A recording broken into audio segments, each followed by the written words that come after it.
Livro: O Inimigo Secreto. Autora: Agatha Christie. Capítulo 22. Na Downing Street. O primeiro-ministro tamborilou os dedos sobre a mesa de forma nervosa. Sua expressão era cansada e inquieta. Retomou a conversa com o Sr. Carter no ponto em que fora interrompida. Não estou entendendo muito bem. Está querendo dizer que, no fim das contas, a situação não é tão desesperadora quanto parecia. Pelo menos é o que o rapaz parece pensar. Deixe-me ver outra vez a carta dele. O Sr. Carter entregou-a. Estava escrita com uma letra esparramada e infantil. Prezado Sr. Carter, aconteceu algo inesperado que me deixou estupefato. É claro que posso simplesmente estar bancando o idiota, mas não creio que seja o caso. Se minhas conclusões estiverem certas, aquela garota de Manchester não passava de uma farsa. Tudo fora devidamente encenado para fazer com que pensássemos que o jogo estava terminado. Por isso, creio que devíamos estar na pista certa. Acho que sei quem é a verdadeira Jane Finn e tenho inclusive uma ideia do lugar onde estão os documentos. É apenas uma suposição, é claro, mas tenho o pressentimento de que será confirmada. Seja como for, segue anexado um envelope lacrado com a indicação desse possível lugar. Vou pedir-lhe que não o abra até o último instante. Ou seja, até a meia-noite do dia 28. Compreenderá o motivo desse pedido mais adiante.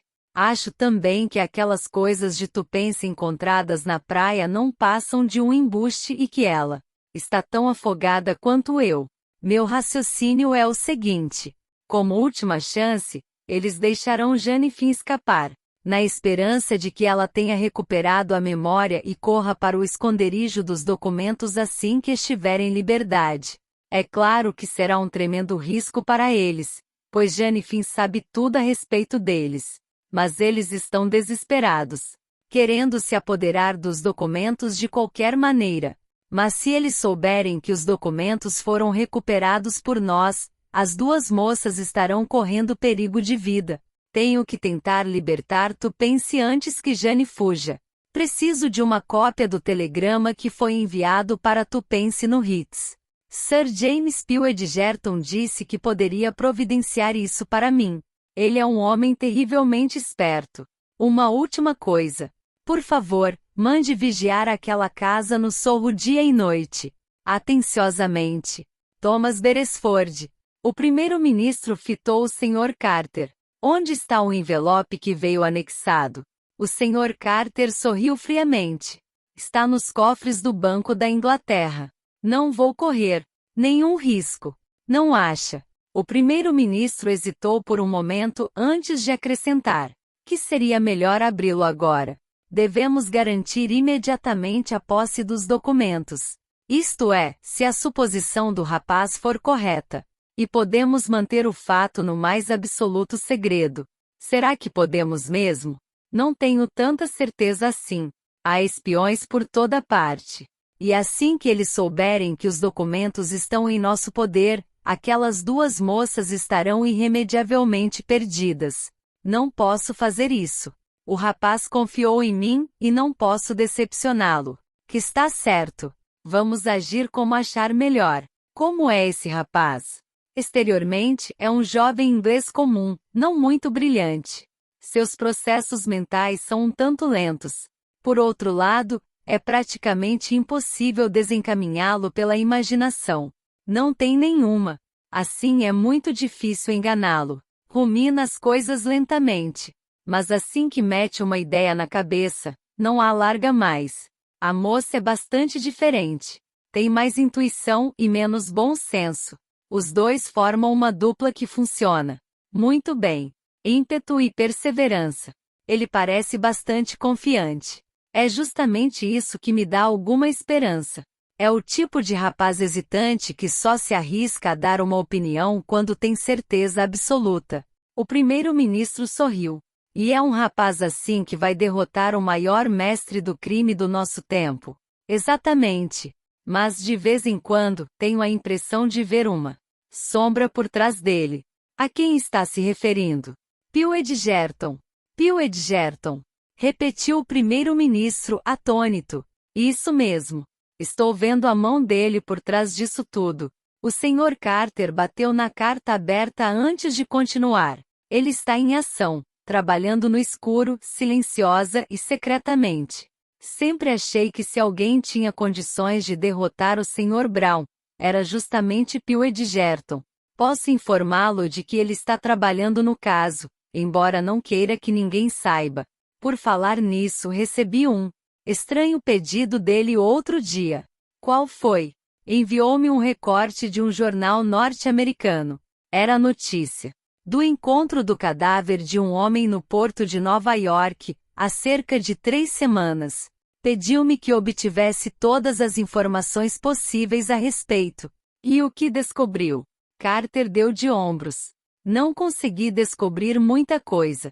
O homem tinha cerca de 35 anos, estava mal vestido, com o rosto bastante desfigurado. Nunca foi identificado. E acha que os 2 casos estão ligados? Creio que sim. Mas posso estar errado, é claro. Houve uma pausa, antes que o Sr. Carter continuasse. Pedi a Pio Edgerton que viesse até aqui. Não que possamos arrancar dele qualquer coisa que não queira nos dizer. Seus instintos legais são fortes demais. Mas tenho certeza de que ele poderá esclarecer alguns pontos obscuros na carta do jovem Beresford. Ah, lá vem ele. Os 2 homens se levantaram para cumprimentar o recém-chegado. Um súbito pensamento ocorreu ao primeiro-ministro. Talvez seja ele o meu sucessor. Recebemos uma carta do jovem Beresford, informou o Sr. Carter, indo direto ao ponto. Esteve com ele, não é mesmo? Está enganado, respondeu o advogado. Fó! Exclamou o Sr. Carter, desconcertado. Sir James sorriu e coçou o queixo. Falamos pelo telefone. Tem alguma objeção em nos relatar exatamente o que conversaram? Absolutamente. Ele agradeceu-me por uma carta que lhe escrevi. Se estão interessados, ofereci-lhe um emprego. Depois, ele recordou algo que eu lhe dissera em Manchester, a respeito do telegrama forjado que atraíra a senhorita Covley a uma armadilha. Perguntei-lhe se acontecerá algo imprevisto. Ele disse que sim. Que encontrara uma fotografia na escrivaninha da suíte do Sr. Hersheimer. O advogado fez uma breve pausa. Perguntei em seguida se a fotografia tinha nome e endereço de um fotógrafo da Califórnia. Ele respondeu que tinha. Disse-me em seguida algo que eu não sabia. A moça que estava na fotografia era Annette, a francesa que lhe salvara a vida. O quê? Exatamente. Perguntei ao rapaz, com alguma curiosidade, o que fizera com a fotografia. Respondeu que a pusera no mesmo lugar em que a encontrara. O advogado fez uma nova pausa. O que foi uma boa ideia. Aquele rapaz sabe usar a cabeça. Dei-lhe os parabéns. A descoberta foi das mais felizes.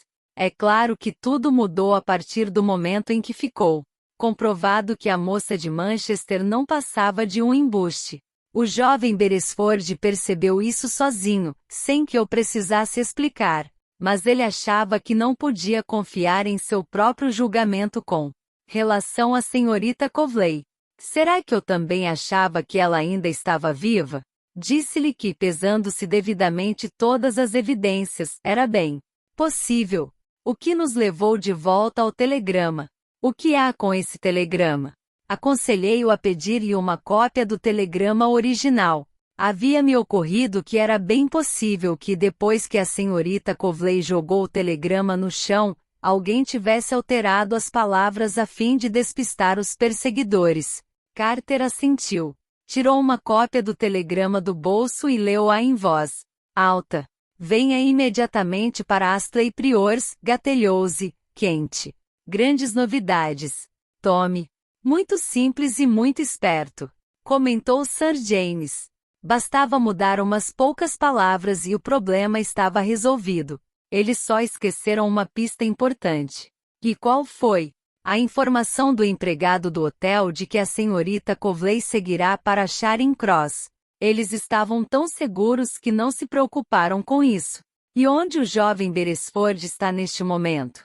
Engatelhou-se, quente. A menos que eu esteja redondamente enganado. O Sr. Carter fitou-o com curiosidade.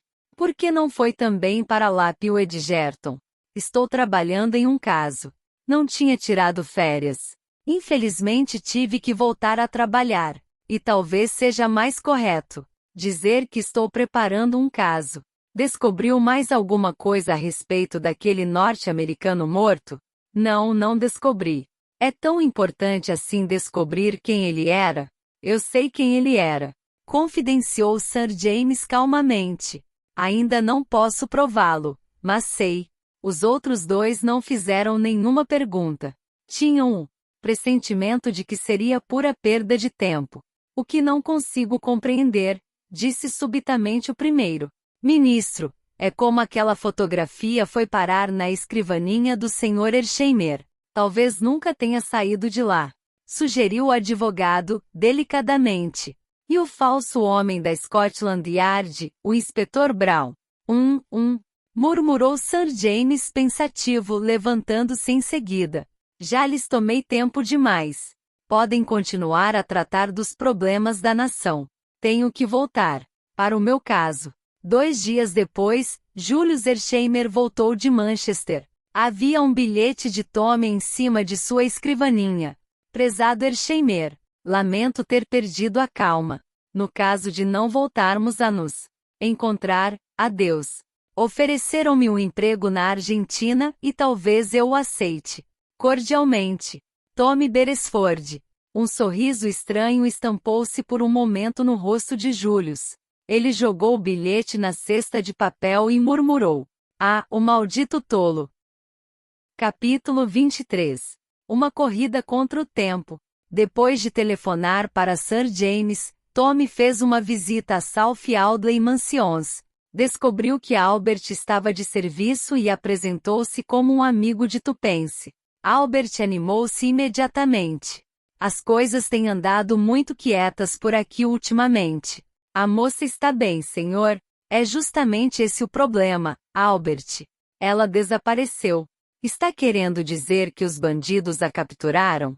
Exatamente. Levaram-na para o submundo? Nada disso. Ela está neste mundo mesmo.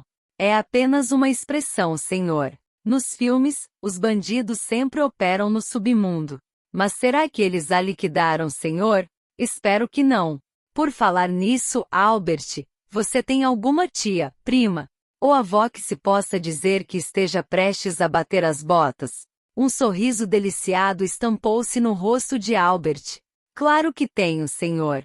Minha pobre tia que mora no campo está gravemente doente há muito tempo e sempre súplica por minha presença à sua cabeceira para o seu último suspiro. Tommy assentiu em aprovação. Pode alegar isso como um pretexto para tirar uma licença aqui. Encontrar-se comigo em Charing Cross dentro de 1 hora? Estarei lá, senhor. Pode contar comigo. Como Tommy previra, o fiel Albert provou ser um aliado extremamente valioso. Os dois se hospedaram na estalagem em Gatelhose. Coube a Albert a tarefa de coletar informações. Ele não teve a menor dificuldade. Astley Priors era propriedade de um certo Dr. Adams. Era um médico já aposentado. Segundo informou o senhorio, mas que ainda aceitava uns poucos pacientes. Nesse ponto, o bom homem bateu na testa com um ar de conspirador e murmurou. Só gente boa, entende? O médico era bastante popular na aldeia, contribuía generosamente para os esportes locais. Era um cavalheiro muito simpático e afável. Ah, quanto tempo estava lá? Há 10 anos ou mais. E era também um homem da ciência. Professores e gente importante vinham de muito longe para vê-lo. Sua casa era bastante alegre, estava sempre repleta de visitantes. Tommy sentiu algumas dúvidas diante de tanta verbosidade. Seria possível que um homem tão cordial e bem conhecido pudesse ser na realidade um criminoso? A vida dele parecia ser aberta e acima de qualquer suspeita. Não havia qualquer indício de atos sinistros. E se estivesse cometendo um gigantesco erro? Tommy sentiu um calafrio só de pensar. Recordou-se, então, da referência aos pacientes particulares. Fez algumas indagações cautelosas para descobrir se não havia alguma paciente que correspondesse à descrição de Tupence. Mas ninguém parecia saber muita coisa a respeito dos pacientes, que raramente eram vistos fora da propriedade. Uma descrição de Annette também não provocou qualquer reconhecimento. Astley Priors era uma casa simpática, de tijolos vermelhos, cercada por arvoredos bem cuidados, que a escondiam de qualquer observador que passasse pela estrada. Na primeira noite, Tom explorou o terreno ao redor da casa, acompanhado por Albert. Por causa da insistência de Albert, arrastaram-se pelo chão dolorosamente e com a maior dificuldade, fazendo muito mais barulho do que teriam feito se caminhassem normalmente. O terreno, como de qualquer outra casa particular depois do anoitecer, parecia inteiramente desocupado.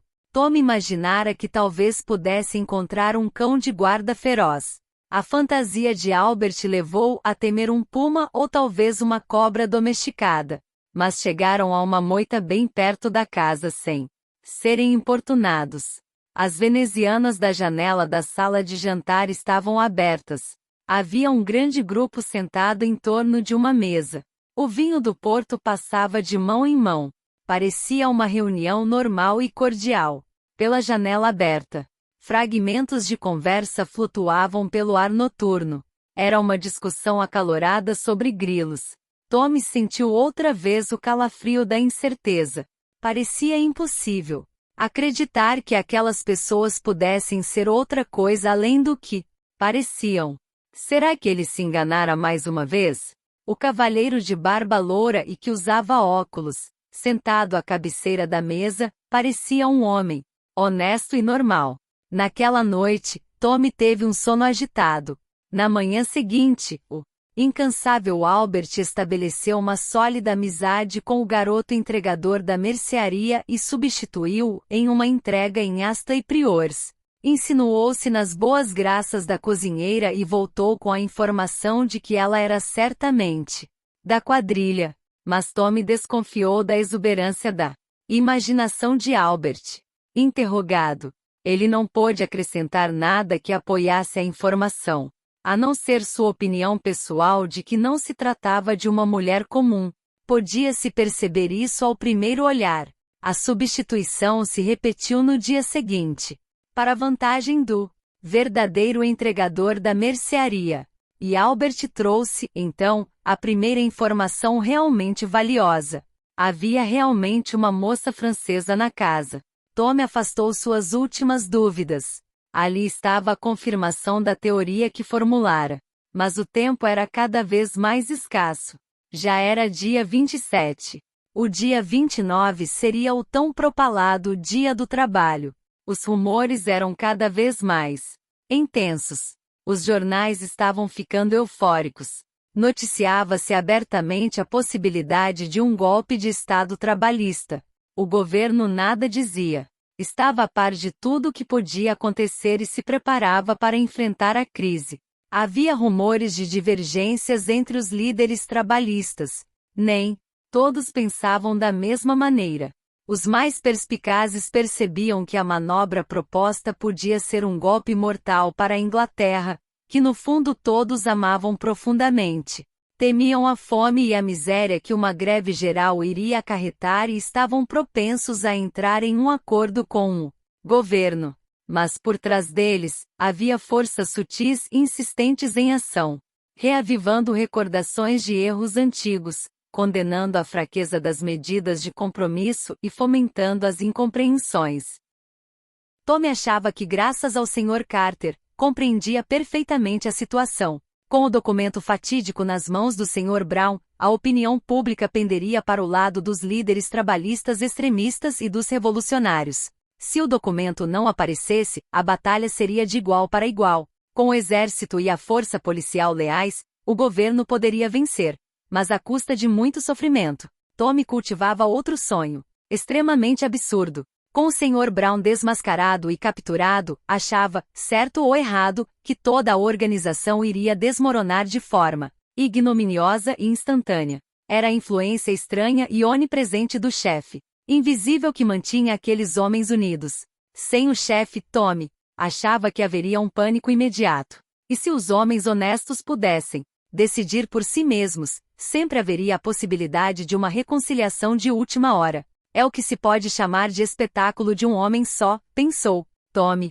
Basta capturar o chefe e tudo acabará. Fora para poder executar esse projeto ambicioso que Tommy pedirá ao Sr. Carter que não abrisse o envelope lacrado. O esboço do tratado era a isca que ele usaria. Volta e meia, ele duvidava de suas suposições. Como se atrevia a pensar que descobrira o que tantos homens mais inteligentes e espertos não haviam conseguido? Não obstante, Tommy se apegava tenazmente à sua ideia. Naquela noite, ele e Albert penetraram novamente no terreno de Astley Priors. O objetivo de Tommy era encontrar algum meio de entrar na casa. E, subitamente, quando se aproximavam cautelosamente da casa, Tommy deixou escapar uma exclamação de espanto. Em uma janela do segundo andar, havia alguém parado diante da luz, que lhe delineava nitidamente a silhueta. E era uma silhueta que Tommy reconheceria em qualquer lugar. Tupence estava naquela casa. Ele agarrou o braço de Albert.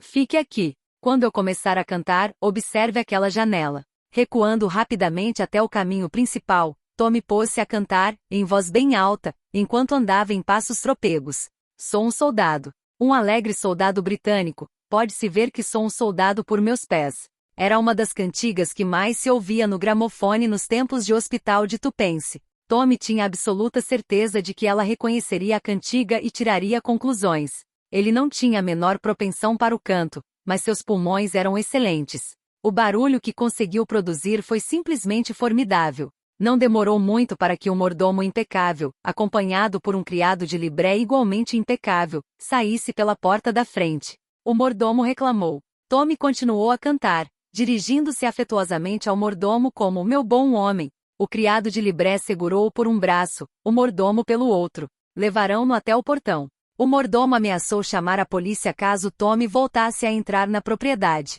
Foi um serviço bem feito, de maneira sóbria e serena. Qualquer um teria jurado que o mordomo era um mordomo de verdade, que o criado de libré era um criado de libré de verdade. O único senão era o fato de que o mordomo era Whittington. Tommy retornou à estalagem e ficou esperando pela volta de Albert. O que aconteceu? Indagou Tommy, ansioso, assim que Albert apareceu. Enquanto levavam para fora, a janela foi aberta e jogaram algo para fora. Ele entregou um papel a Tommy e acrescentou. Estava enrolado num peso de papel. No papel estavam rabiscadas 4 palavras. Amanhã, a mesma hora. Santo Deus! Exclamou Tommy. Descobrimos. Escrevi uma mensagem num pedaço de papel, enrolei numa pedra e joguei pela janela.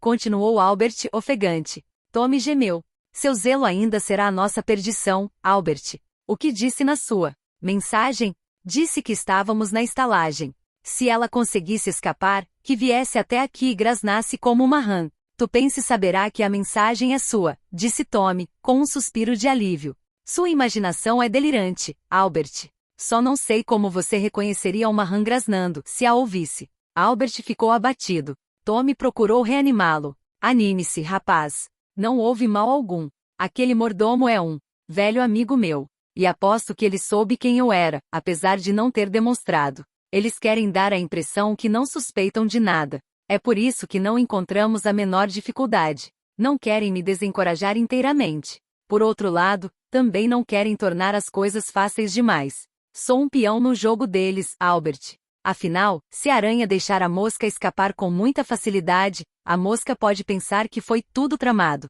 É justamente essa utilidade do jovem e promissor Sr. T. Beresford, que apareceu no momento mais oportuno para eles. Mais tarde, porém, o Sr. T. Beresford vai acabar levando a melhor. Tommy passou o resto da noite em um estado de relativa exultação. Tinha elaborado um plano cuidadoso para a noite seguinte. Estava certo de que os habitantes de Astley Priors não iriam interferir em suas atividades. Até certo ponto. Era além desse ponto que Tommy pretendia proporcionar-lhes uma surpresa. Por volta do meio-dia, no entanto, sua serenidade foi abalada. Informaram-no que alguém desejava lhe falar. Era um carroceiro, de aspecto rude, quase inteiramente coberto de lama. E então, meu bom homem, o que deseja? Indagou Tommy. Está esperando por esta mensagem, senhor? O carroceiro estendeu um papel dobrado, bastante sujo, por fora do qual estava escrito: leve isto para o cavalheiro na estalagem perto de Astley Priors. Ele lhe dará 10 shillings. A letra era de Tupence. Tommy apreciou a esperteza dela, percebendo que ele poderia estar na estalagem sob um nome suposto. Pegou a mensagem. É mesmo para mim. E os meus 10 shillings? Indagou o homem. Tommy entregou-lhe o dinheiro e depois leu a mensagem. Caro Tommy, eu soube logo que era você na noite passada. Não vá esta noite, pois eles estarão à sua espera. Vão levar-nos embora pela manhã. Ouvi falar em Gales. Olead, se não me engano. Jogarei este bilhete na estrada, se tiver uma oportunidade.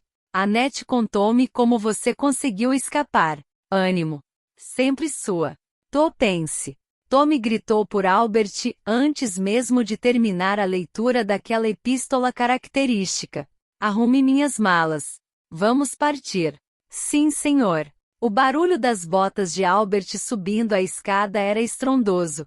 Olead, pensou Tommy. Será que isso significava que no fim das contas? Tommy estava perplexo. Leu o bilhete outra vez. As botas de Albert continuavam a fazer o maior barulho lá em cima. Subitamente, um segundo grito soou lá embaixo. Albert, sou um completo idiota. Não precisa mais fazer as malas. Sim, senhor. Tommy alisou o papel, pensativo. Isso mesmo, não passo de um completo idiota. Disse ele, baixinho. Mas há outro completo idiota nessa história. E finalmente eu sei quem é. Capítulo 24. Julius recebe uma ajuda. Em sua suíte no Claridge's, Cramenin estava recostado em um sofá e ditava para seu secretário em um russo sibilante. Dali a pouco, o telefone ao lado do secretário tocou. Ele atendeu, falou por um minuto e depois virou-se para o chefe. Há um homem lá embaixo que deseja falar com o senhor. Quem é? Disse que é o senhor Julius P. Ersheimer. Ersheimer, repetiu Cramenin pensativo. Já ouvi esse nome antes. O pai dele foi um dos reis do aço dos Estados Unidos. Explicou o secretário, cuja função era saber de tudo. O jovem deve ser várias vezes milionário. Os olhos de Cramenin se estreitaram com uma expressão de satisfação. É melhor você descer e conversar com ele, Ivan. Descubra o que ele quer. O secretário obedeceu, fechando a porta silenciosamente ao sair. Voltou poucos minutos depois. Ele se recusa a dizer o que deseja. Declarou que o assunto é particular e pessoal e que precisa vê-lo imediatamente. Um jovem várias vezes milionário, murmurou Cramenin. Traga-o até aqui, meu caro Ivan. O secretário saiu e retornou pouco depois com Julius. Senhor Cramenin, indagou o norte-americano. O russo, examinando-o atentamente com seus olhos claros e venenosos, fez uma mesura. Prazer em conhecê-lo, disse o norte-americano. Tem um assunto muito importante a tratar, se puder falar-lhe a sós. Ele indicou o outro com os olhos. Meu secretário, Sr. Grieber, está a par de tudo o que faço. Não. Tenho segredos para ele. Pode até não ter, mas eu tenho, disse Julius, secamente. Por isso, agradeceria se o mandasse se retirar. Talvez não se importe, Ivan, de se retirar para o aposento ao lado. O aposento ao lado não serve. Interrompeu-o Julius. Conheço essas suítes reais. E quero que esta esteja inteiramente vazia, a não ser por nós dois. Mande-o até a loja da esquina para comprar um pacote de amendoim. Embora não apreciasse muito a liberdade com que o norte-americano falava, Cramenin estava dominado pela curiosidade. O assunto que o trouxe até aqui vai tomar muito tempo. Pode tomar a noite inteira, caso esteja interessado. Que está certo. Não vou mais precisar de você esta noite, Ivan. Vá a um teatro. Tire a noite de folga. Obrigado, Excelência. O secretário fez uma mesura e se retirou. Julius ficou parado na porta, observando-se afastar. Finalmente, com um suspiro satisfeito, fechou a porta e voltou para o meio da sala. Agora, Sr. Hersheimer, não quer fazer a gentileza de dizer o que deseja? Acho que não vai levar um minuto. E no instante seguinte, com uma brusca mudança de atitude, Julius gritou rispidamente: levante as mãos, ou eu atiro. Kramenin ficou olhando para a automática por um momento, completamente aturdido. Depois, com uma pressa quase cômica, ergueu as mãos acima da cabeça. Foi nesse instante que Julius pôde avaliá-lo. O homem com quem estava lidando era um covarde miserável. O resto seria fácil. Isso é um ultraje! Gritou o russo, histericamente. Um ultraje! Pretende me matar? Não, se baixar a voz. E não vá se aproximando de lado, sorrateiramente, da campainha. Assim é melhor. O que está querendo? Não cometa nenhuma imprudência. Lembre-se de que minha vida possui um imenso valor para o meu país. Posso ter sido difamado, mas acho que o homem que deixasse a luz do dia entrar em você estaria prestando um serviço à humanidade. Mas não precisa se preocupar. Não tenho intenção de matá-lo, isto é, desde que se mostre um homem compreensivo. O russo encolheu-se diante da ameaça nos olhos de Julius. Passou a língua pelos lábios ressecados. O que está querendo? Dinheiro. Não. Quero Jane Finn. Jane Finn? Nunca ouvi falar dela. Está mentindo. Sabe perfeitamente de quem estou falando. Juro que nunca ouvi falar dessa moça. E eu lhe digo que Little Will está louco de vontade de entrar em ação. O russo se encolheu ainda mais. Não se atreveria. Pode estar certo de que eu não teria a menor hesitação. Kramenin deve ter percebido uma firme convicção no tom de Julius, pois disse sombriamente: supondo-se que eu saiba o que está querendo dizer. E daí? Irá me dizer agora, neste instante, onde posso encontrá-la. Kramenin sacudiu a cabeça. Não posso. Por que não? Está pedindo algo impossível. O está com medo, hein? De quem? Do Sr. Braun? Ora, está apavorado. Quer dizer que existe mesmo o tal de Sr. Braun? Eu duvidava. E a simples menção do seu nome o deixa apavorado. Já estive com ele. Disse o russo, devagar. Falei com ele pessoalmente. Mas só depois é que soube. Era um rosto na multidão. Não poderia reconhecê-lo. Quem é ele realmente? Não sei. Mas de uma coisa tenho certeza. É um homem que se deve temer. Ele nunca saberá. O Sr. Braun sabe de tudo. E sua vingança é imediata. Nem mesmo eu, Kramenin, escaparia. Quer dizer que não vai fazer o que estou pedindo? Está pedindo algo impossível. É uma pena para você mesmo, disse Julius jovialmente. Mas o mundo se beneficiará. Ele levantou a arma. Pare! Gritou o russo estridentemente. Pretende mesmo atirar em mim? Claro que pretendo.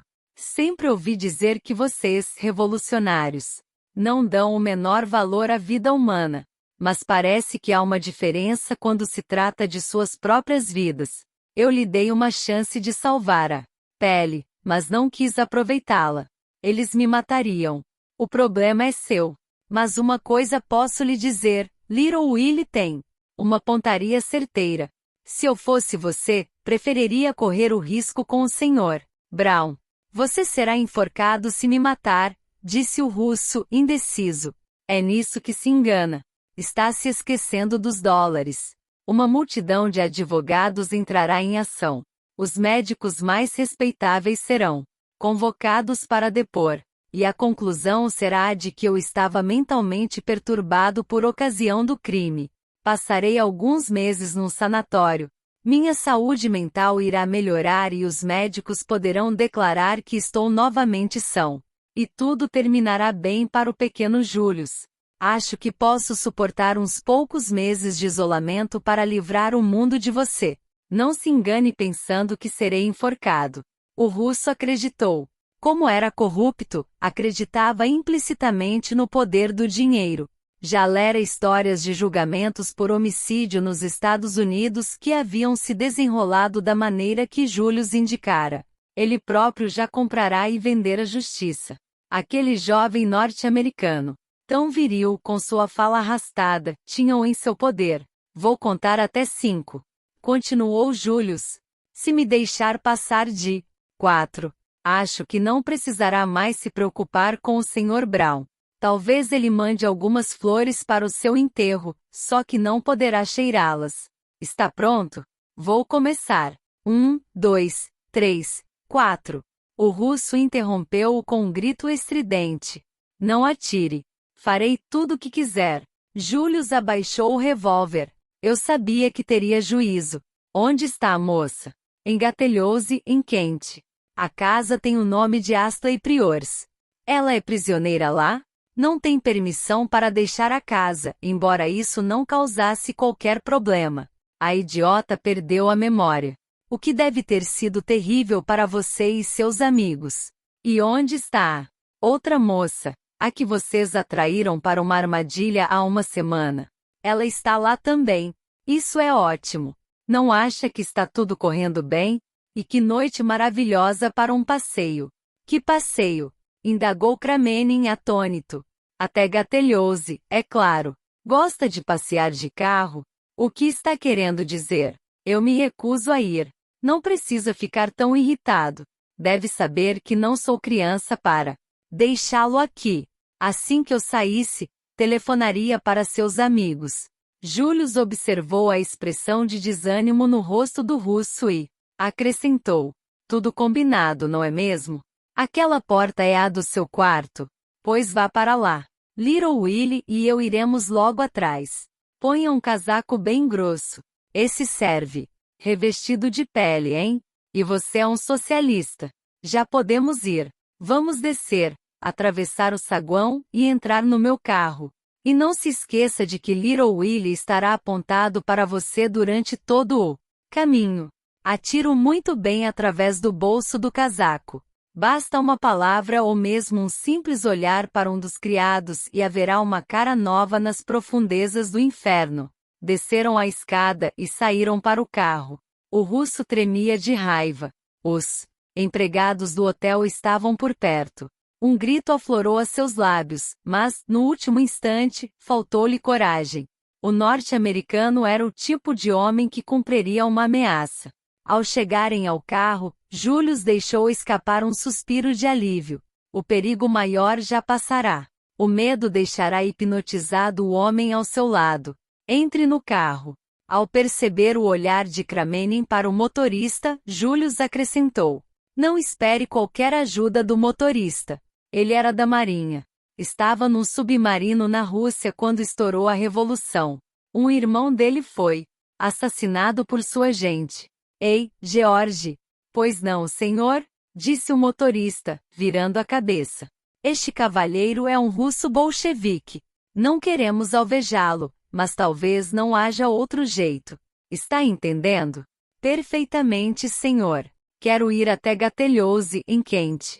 Conhece a estrada? Conheço, senhor. A viagem deverá levar 1h30.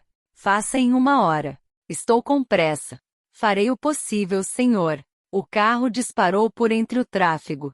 Julius refestelou-se confortavelmente ao lado de sua vítima. Manteve a mão no bolso, mas sua atitude era mais cortês. E começou a falar, jovialmente. Havia um homem no Arizona em quem atirei. Ao fim da viagem de 1 hora, o infeliz Kramenin estava mais morto que vivo. Depois da história do homem de Arizona, houvera o relato de um episódio em São Francisco e outro nas Montanhas Rochosas. O estilo narrativo de Julius era pitoresco, se não rigorosamente acurado.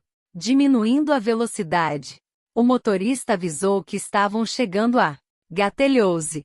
Julius ordenou ao russo que passasse a dar a orientação. Seu plano era seguir direto até a casa. Chegando ali, Kramenin devia pedir que lhe trouxessem as duas moças. Julius explicou que Little Willie não toleraria um fracasso.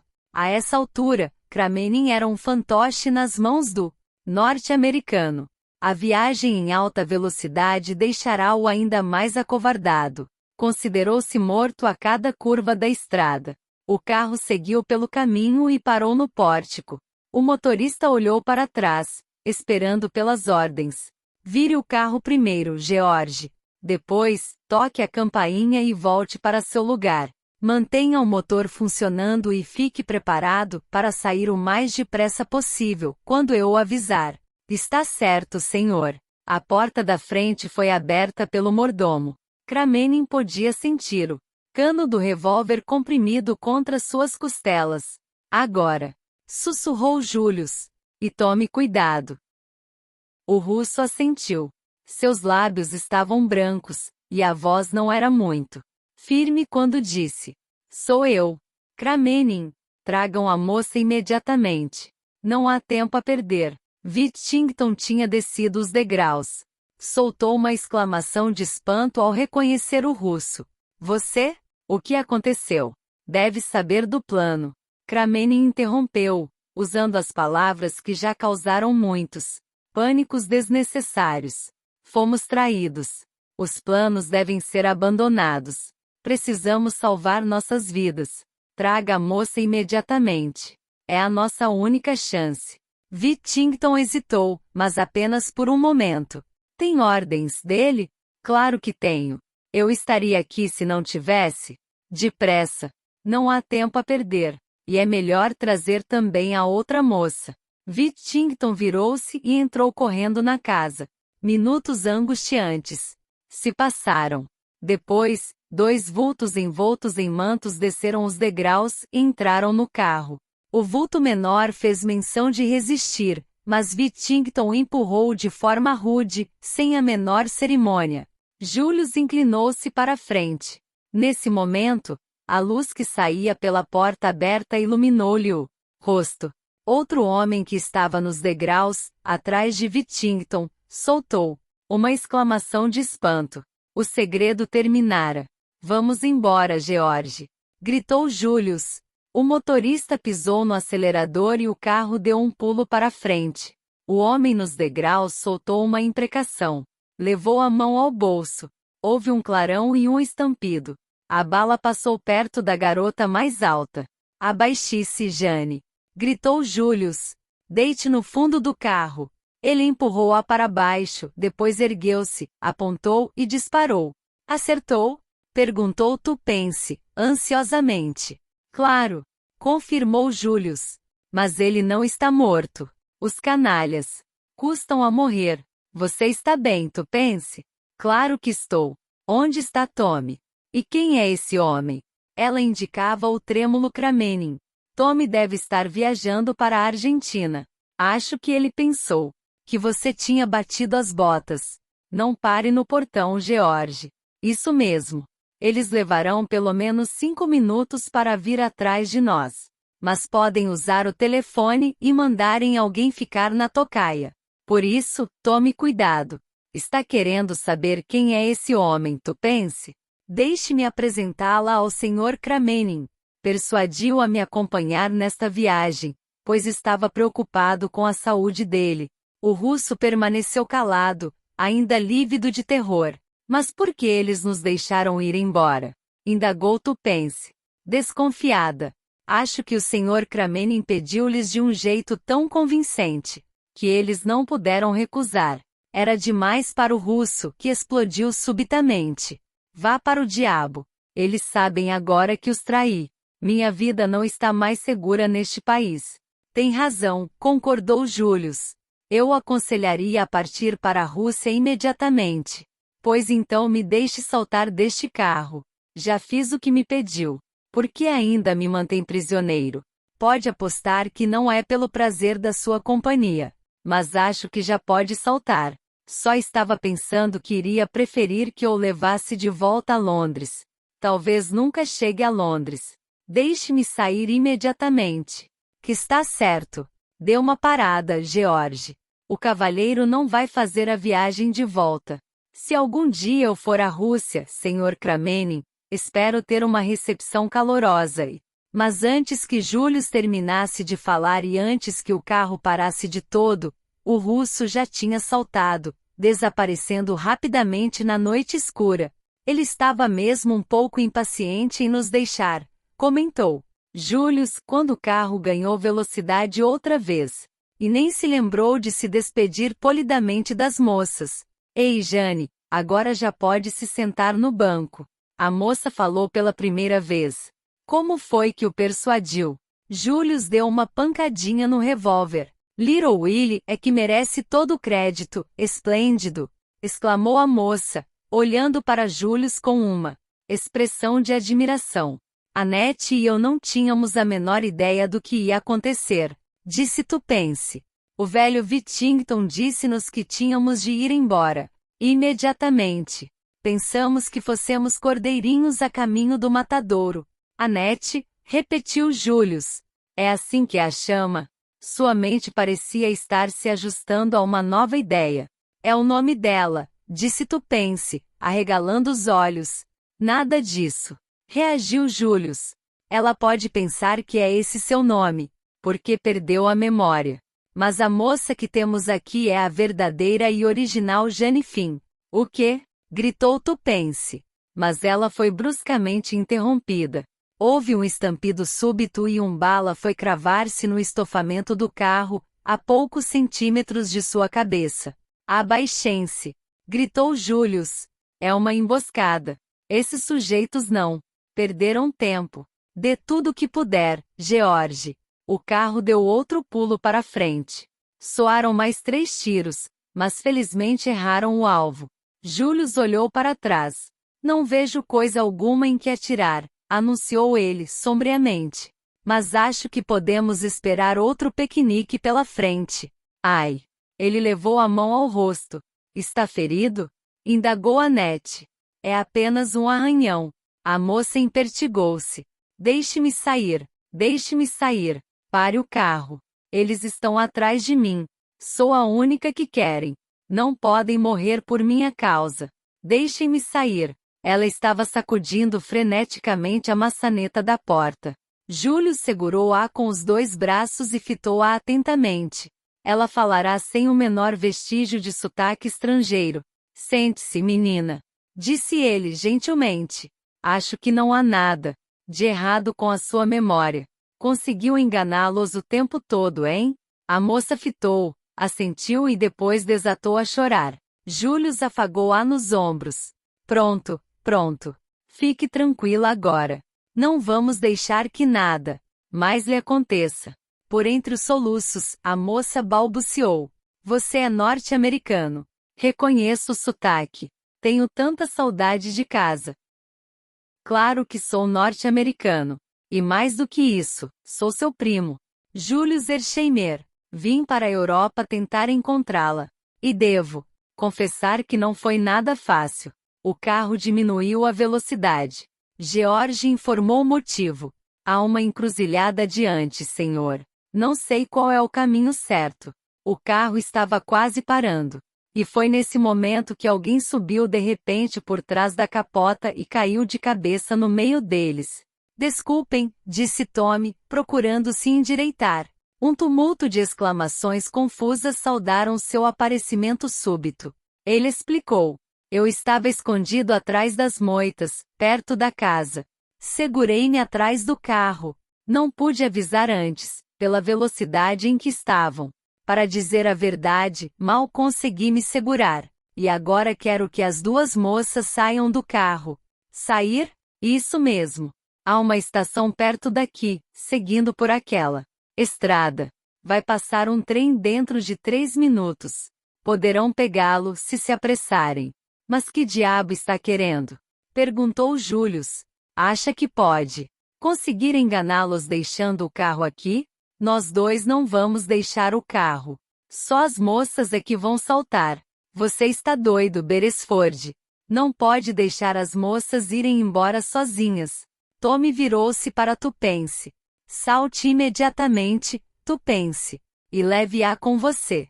Faça o que estou dizendo, sem perguntas. Nada lhes acontecerá. Estão seguras. Pegue o trem para Londres. Procurem Sir James Peel Edgerton. O Sr. Carter mora fora de Londres, mas estarão seguras com ele. Mas que diabo! Gritou Julius. Você está inteiramente doido. Fiquei onde está Jane. Com um movimento rápido e repentino, Tommy arrancou o revólver da mão de Julius e apontou-o para ele. E agora, vai acreditar que estou falando sério? Saiam logo, vocês duas. E não tente impedir, caso contrário atirarei. Tupence saiu imediatamente, arrastando a relutante Jane. Vamos logo. Não há problema. Se Tommy está certo do que diz, então devemos fazer o que ele manda. Vamos depressa, ou perderemos o trem. As duas começaram a correr. A raiva acumulada de Julius explodiu. Mas que diabo! Tommy interrompeu-o. Cale-se. Precisamos ter uma conversinha, Sr. Julius Ersheimer. Gostou do vídeo? Se sim, deixe seu gostei, se inscreva no canal. E até o próximo vídeo.